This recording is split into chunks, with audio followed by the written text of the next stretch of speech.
Thank you, Madam Secretary, for updating that. Council members' comments on Council Bills 0684 and 0685. Councilmember Hinds. Thank you, Madam President. First, I want to thank all of you who came out, including all of you in favor and all of you opposed who are here with us tonight. I also want to thank you for keeping your comments original. I know you did intentionally think about that in your commentary. So since the night's early, I'll do my best to repeat all of what you said and take my entire 3 minutes. I'm proud to sponsor the Modernizing Parking Requirements bill because our city faces a critical moment. We have a housing crisis, not a parking crisis. The legislation provides 4 key benefits. First, it addresses our housing affordability challenges. Excessive one-size-fits-all parking requirements drive up housing costs and rents, burdening builders, especially affordable housing providers and small-scale developers with unnecessary expenses and space constraints. Parking flexibility removes these barriers, cutting waste, unlocking affordable housing, and facilitating diverse home options where they're most needed. Second, the amendment provides creating people-friendly neighborhoods.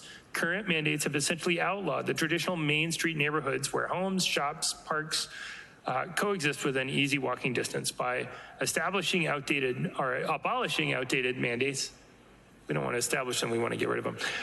We reclaim our streets from empty pavement, turning neighborhoods into vibrant spaces where people can safely stroll, window shop, and enjoy their community.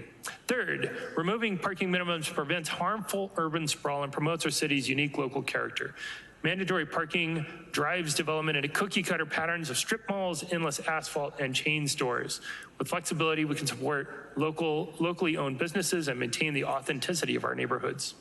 Fourth, parking flexibility reduces environmental harm.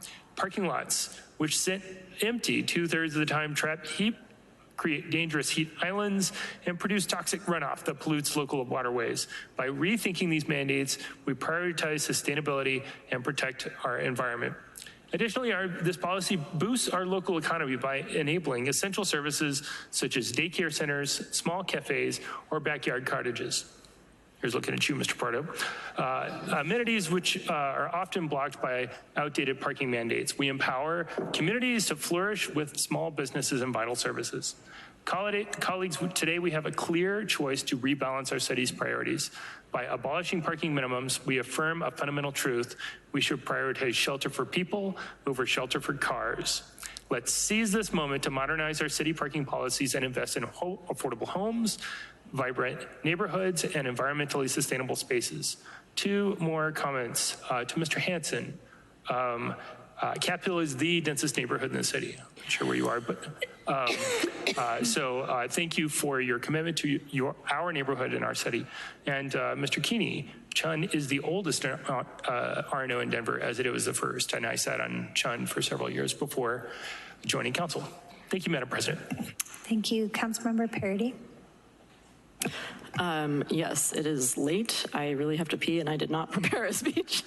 So I will just say off the cuff, sorry, TMI, you guys. I will just say off the cuff that in the course of working on this with CPD co-sponsors and a lot of people that weighed in with their interest and expertise from the outside, I really learned a lot about how we do parking policy in the city, not just through these sections of the code, which I am really happy to kiss goodbye tonight, hopefully. What I learned is that parking minimums are, they're rigid, they're unduly bureaucratic, they're a time suck for the very scarce and precious resource that is our city planners. I will yell that one to the rafters, you guys. And they are also auto-centric, so they're an example of a policy that doesn't serve any of the various goals that we should be seeking to balance when we think about parking and providing parking in the city. Those goals, to my mind, would include efficient use of our scarce urban space. We're a big and growing city. A lot of people want to live here, and we've seen costs just go up and up and up and up for people who want to live here, for businesses, and so that's one of our central problems in the city today. Those goals should include mode shift, making it easier for people to get on bikes or on transit or walk and roll around the city if that's what they want to do.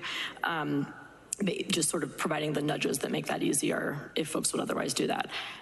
In my case, my husband likes to hop on his bike with our kids and take them to school, and that is pretty challenging for him to get from our house to where our kids go to school every morning. And we could make that just a little bit easier if there were different decisions being made about how we use space.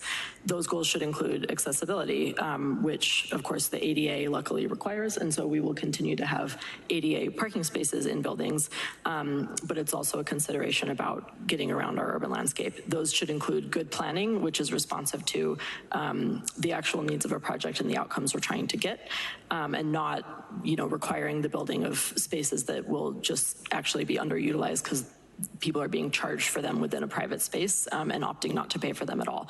The RTD study that showed something like half of spaces adjacent to RTD stations are unutilized was really compelling to me, because why are we forcing people to build something that is then not being used? And maybe it's not being used because of cost, maybe it's not being used because people making the choice to live in those buildings don't actually own that many cars. There could be a lot of reasons, but that means that we're not doing good planning if we're forcing the building of parking spaces that no one is in fact parking in. What is that doing?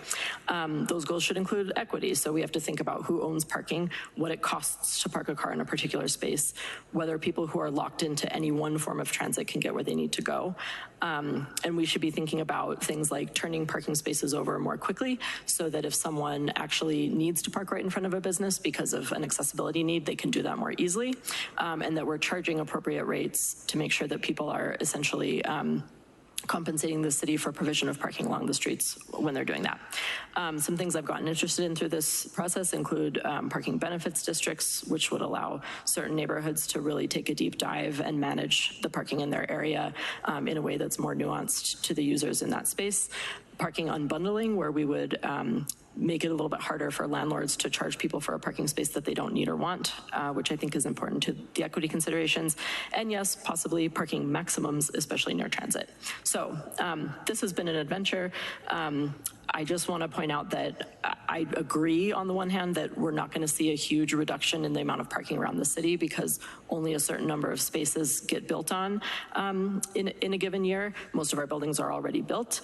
And on the other hand, I do hope that we do see a move away from households owning one or more cars and having to get around the city that way, because there aren't other ways to do that. So I will leave it at that, and just appreciate everybody who paid close attention to something as nerdy as parking.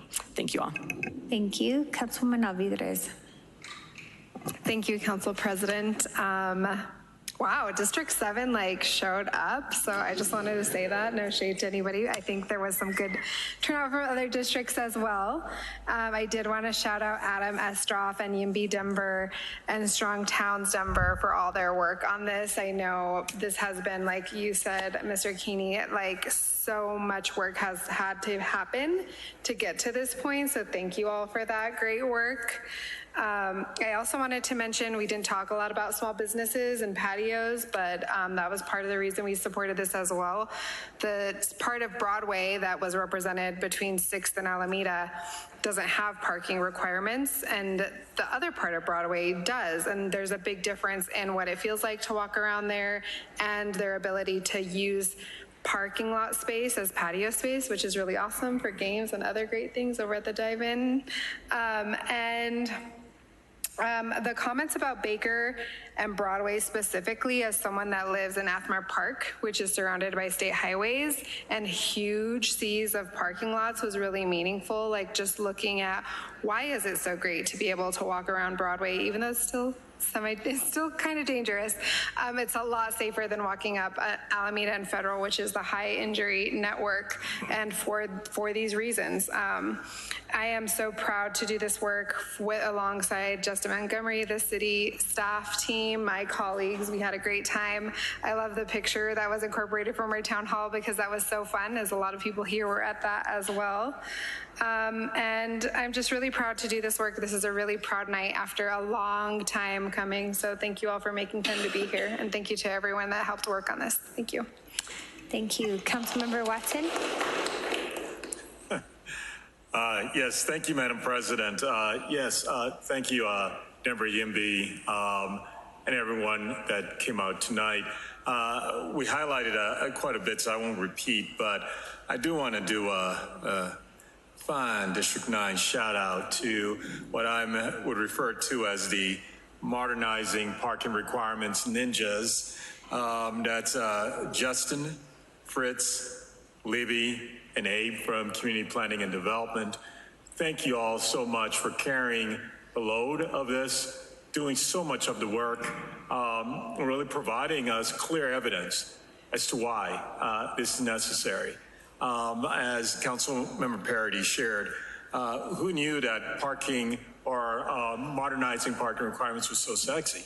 I mean, the things we learned and the places you go and the meetings you have on this discussion.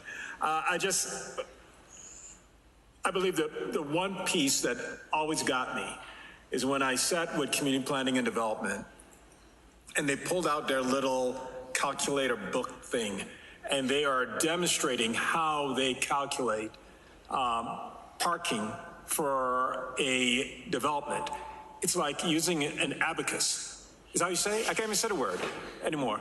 But I mean, the complexity that they go through, and I'll give you some numbers if you think I'm joking. The city staff spent about 654 hours each year reviewing parking rules. Insane in a membrane. That is insanity. It's a lot of time on a task where they could be developing great housing for our communities. And so I won't repeat everything everyone else said, but I am extraordinarily proud of the coalition that came together to ensure that this gets to the finish line. We still need a vote. But I want to thank you all for sticking with us. This is a norm for us on Monday nights, so come back next week. We'll be here until 12 o'clock again. But thank you all so much. This means something to communities. Your good work is going to help us advance affordability throughout the city, and I'm grateful and honored to be one of the co-sponsors of this important piece of legislation. Thank you, Madam President. Thank you. Council Pro Tem Romero-Campbell. Thank you, Madam President. I just wanted to talk a little bit about, Southeast Denver and District 4. So we didn't have anybody here making comments from Southeast Denver. It does look a little different. The neighborhood is more primarily in a suburban context. And so getting around is different in Southeast Denver. That also being said, we have a lot of developments that are in the pipeline, and there is no lack of parking. They are working with neighborhoods, they are working with community, the developments that are coming up, and there is plenty of parking. And I think that this is one of those conversations that, a one size fits all for the city oftentimes maybe isn't the right thing. But I think that when we are talking about housing and needing to have additional flexibility, that's absolutely needed. And having that available in Southeast Denver, I don't think that it challenges our community for reducing or updating the modernizing of the parking requirements. What I do want to put out there is that I still think our transportation system is lacking. I still think that there are challenges. There are a lot of older adults and seniors that live in Southeast Denver and across the city, and I think we have a growing older aging population. And so those are, I think, on the horizon, those next issues that collaboratively I would like to be able to solve and challenge, those challenges that I would like to work with others to be able to solve. I am supportive of this tonight, and I really appreciate everybody who did come out and speak on behalf. I mean, my goodness, it's almost midnight. But I did want to tell you, I really appreciate all of the comments that you had. But I also recognize that, again, it looks different in a suburban context. And so being able to have, again, an effective transportation system and ways that we can also respond to older adults and their transportation needs and families with young children. those are real serious needs that I think are the next thing on the table that I would love for you all to help find solutions for. So I will be a yes on this tonight. Thank you. Thank you. Councilmember Sawyer. Thank you, Madam President. So I said in June, back when this was on first reading, and I voted no, that I would be a no tonight. I will be a no tonight. And I think there's really two reasons for that. The first one, this is a local control issue. The city of Denver should have joined several other municipalities across the state of Colorado in suing the state of Colorado for infringement on our local control, because the state law is making us do this. The state law has essentially put us in a situation where their restrictions have covered the entire city of Denver, with the exception of like parks and a couple other places. There was a map. And I don't think that that's okay, because we are a home rule city and county.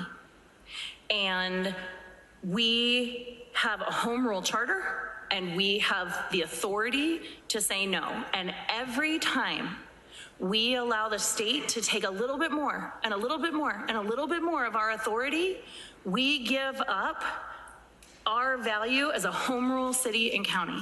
And so to me, it is more important that we maintain that ability to be a home rule city and county than it does that we do something that is not going to work. And so now I'm going to get to the second part of why I'm voting no tonight. And that is that eliminating parking minimums does not solve the problem.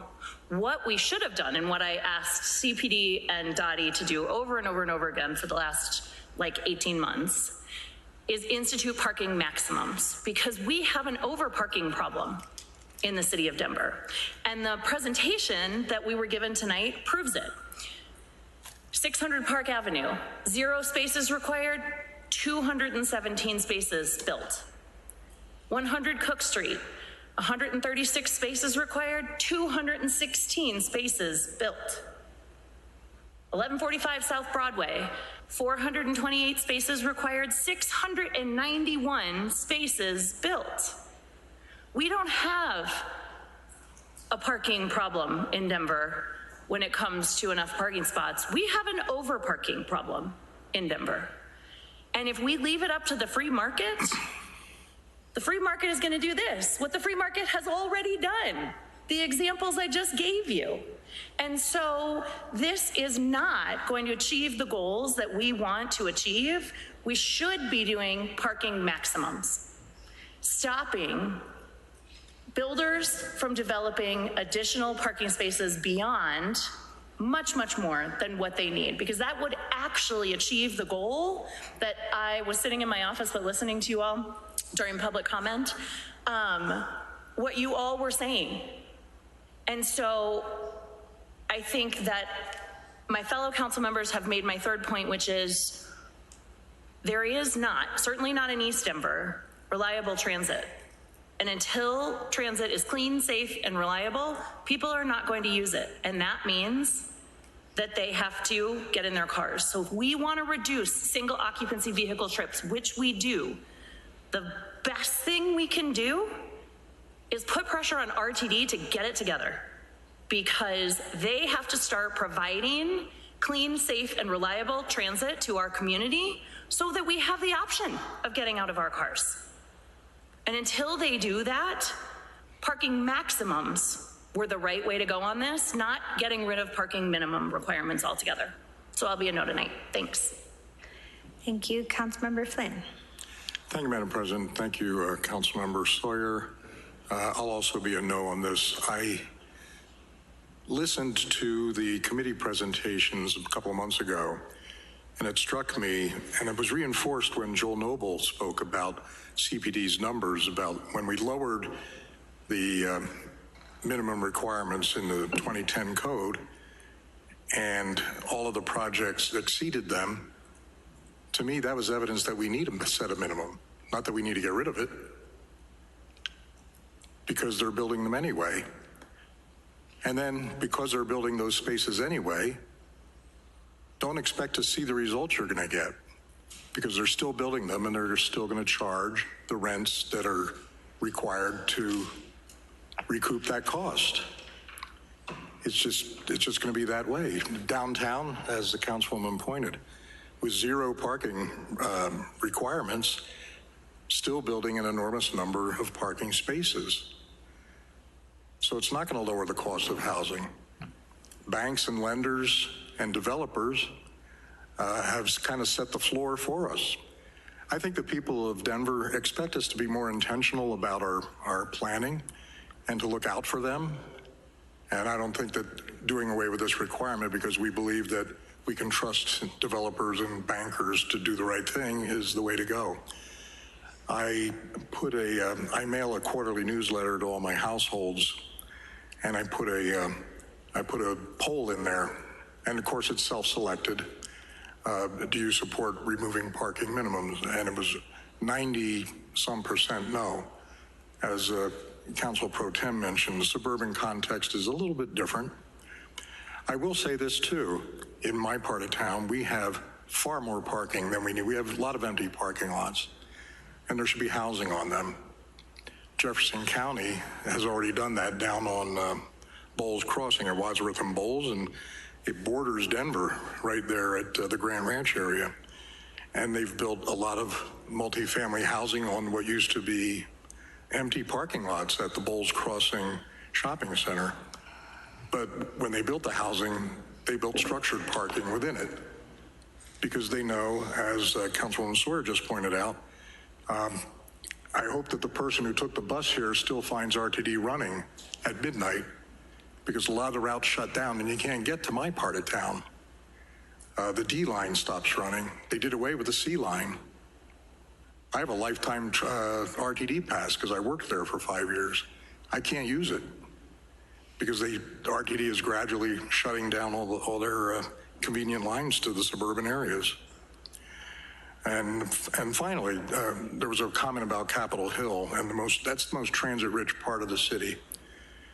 My youngest son worked, he lived at 11th and Pearl for a long time, doesn't live there now, but when he would come home from work late at night, he had to park 5 blocks away at times because all the streets are parked up because there's insufficient parking. And that's in the most transit-rich part of town.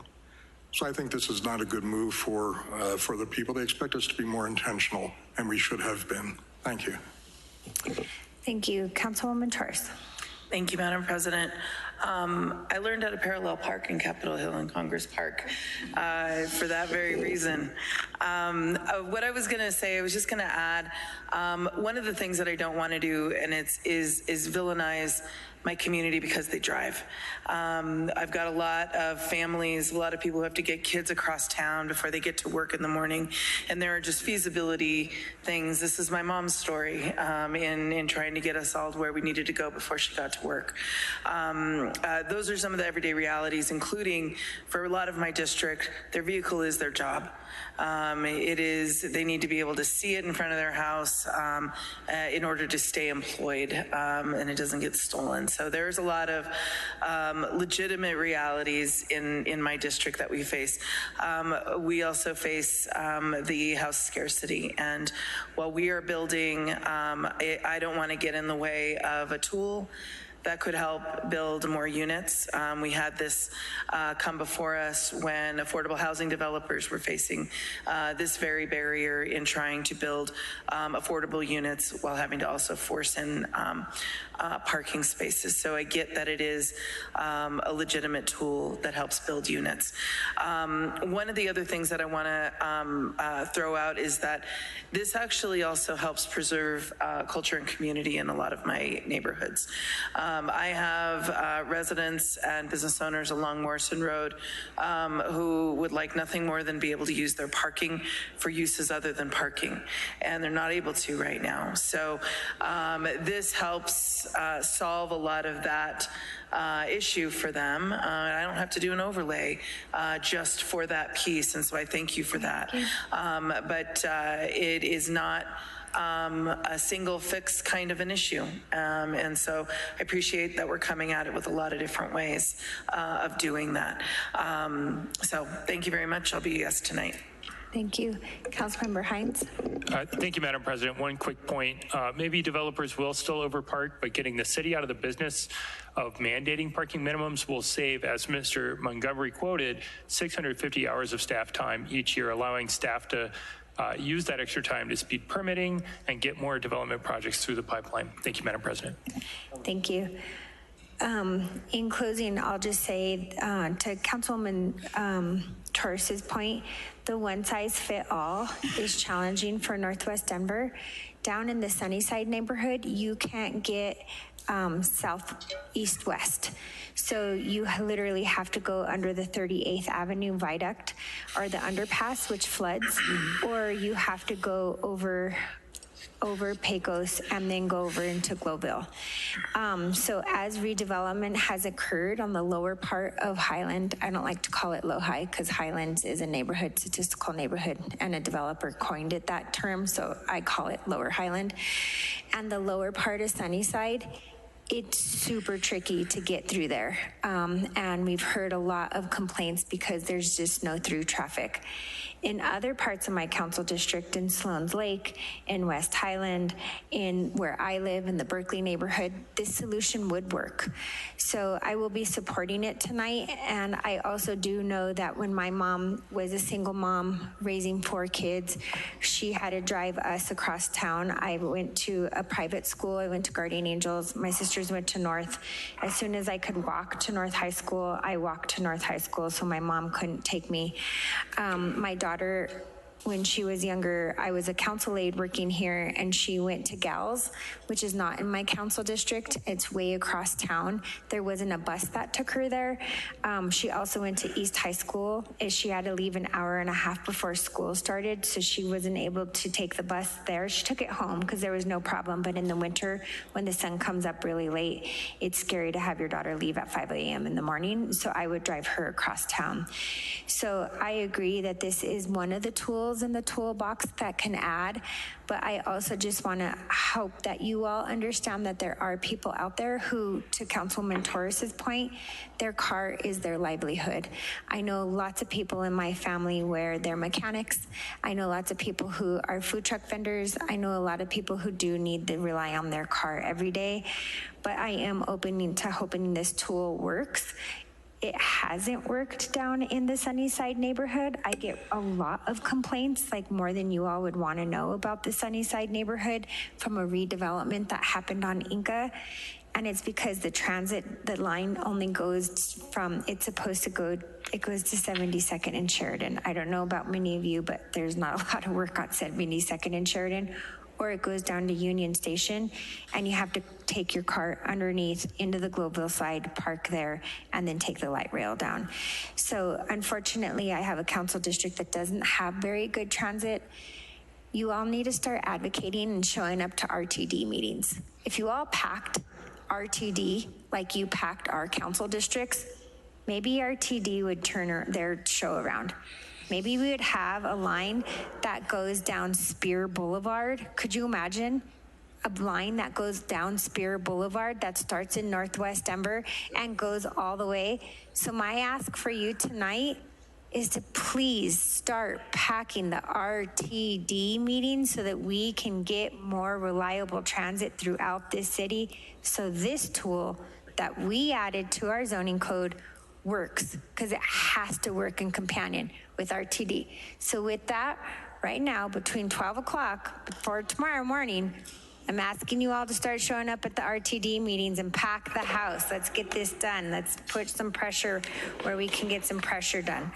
So with that, I'll be supporting this morning, I should say.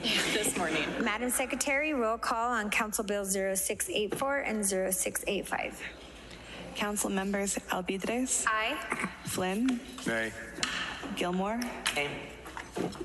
Gonzalez Gutierrez. Aye. Hinds. Aye. Cashman. Lewis. Aye. Parady. Aye. RomeroCampbell. Aye. Sawyer. No. Torres. Aye. Watson. Aye. Madam President Sandoval. Aye. Madam Secretary, close the voting and announce the results.